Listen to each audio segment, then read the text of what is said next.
আরে হঙ্গে সোলে মহামন্ত্রী প্রখন নব নয়ারে হঙ্গে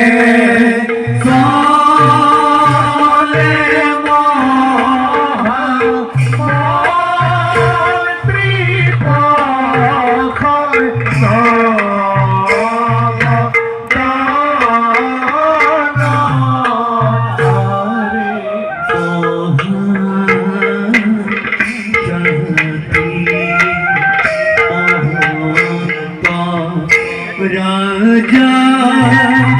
রাধে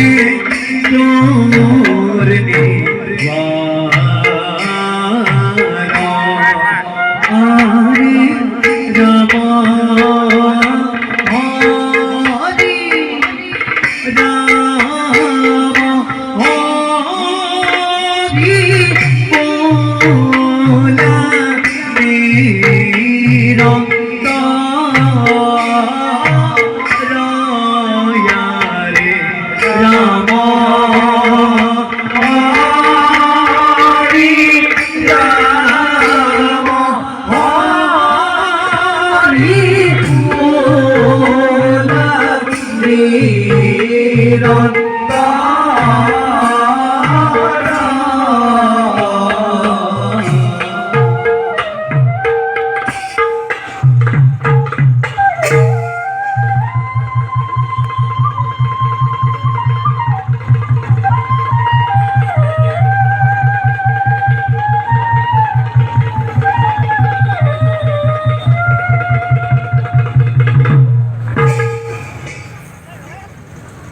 মন্ত্রীবর মহারাজ প্রিয়জন বাসম্বিতে হয়েছে হৃদয় মোর অতিকে চঞ্চল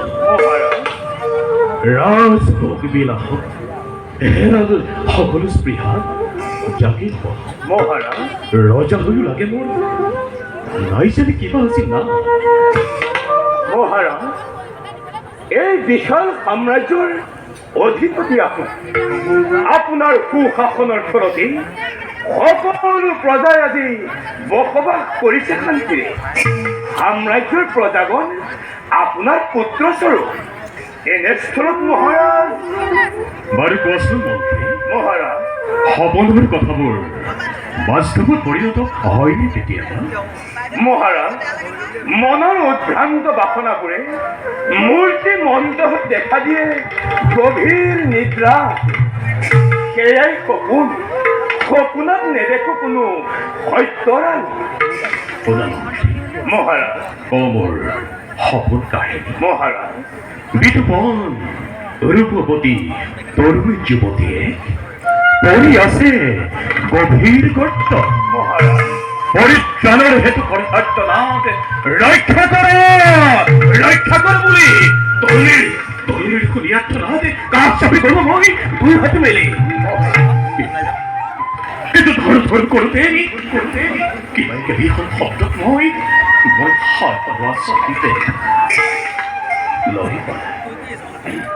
লৈ পালে পলকতে সেই সপোন প্ৰতি সেই মনোমোহা যুৱতীৰ ৰূপ সৌন্দৰ্য এতিয়াও কৰি আছে মোৰ হৃদয় চঞ্চল নয়ন মধুৰ অথৰযুক্ত সুৱদনী বদন এতিয়াও ব্যাপি আছে হৃদয়ত মোৰ তেতিয়া সকলো কাৰ্যত মোৰ জাগে অৱসান মহাৰাজ ৰাজ্য শাসনৰ গভীৰ কৰ্মৰ বাবে অৱসাদ জগাটো অতি স্বাভাৱিক অন্যহাতে গভীৰ চিন্তা যেতিয়া মন প্ৰাণ হৈ আচ্ছাদিত দেহৰ সূক্ষ্ম তন্ত্ৰীগুৰু বিকল হৈ পৰে আৰু তাৰেই সুযোগ লৈ বিভিন্ন চিন্তাই সপোন হৈ দেখা দিয়ে গভীৰ নিদ্ৰা বাৰু কোৱাচোন মন্ত্ৰী মহাৰাজ মোৰ এই মনৰ অৱসাদ মই দূৰ কৰোঁ কিভাৱে কি কাৰ্য মই কৰিলে সাহস মনবোৰ হ'ব মহাৰাজ সু বিমল প্ৰকৃতিৰ অৰণ্য ৰাজিত মৃগ অন্বেষণে যদি কৰে বিচৰণ অৱশ্যেই দূৰ হ'ব মনৰ ক্লান্তি অৱস্থা তেন্তে সেই হোক মন্ত্ৰী থাকা তুমি ৰাজকাৰ্য একেশ্বৰে জন প্ৰকৃতিৰ ৰম্য ভূমি দূৰ কৰোঁ অৱসাদ কাৰ্য কৰা নাই বহুদিন মই মৃগৰ অন্বেষণ যাওক মহাৰাজ দূৰ কৰক মনৰ ক্লান্তি অৱস্থা আহি পুনৰ ৰাজকাৰ্যত মনোনিৱেশ কৰি আপোন কৰ্তব্য কৰিব সম্পাদন বলো তেন্তে মন্ত্ৰী যাত্ৰাৰ বাবে সহগ প্ৰস্তুত বলক মহাৰাজ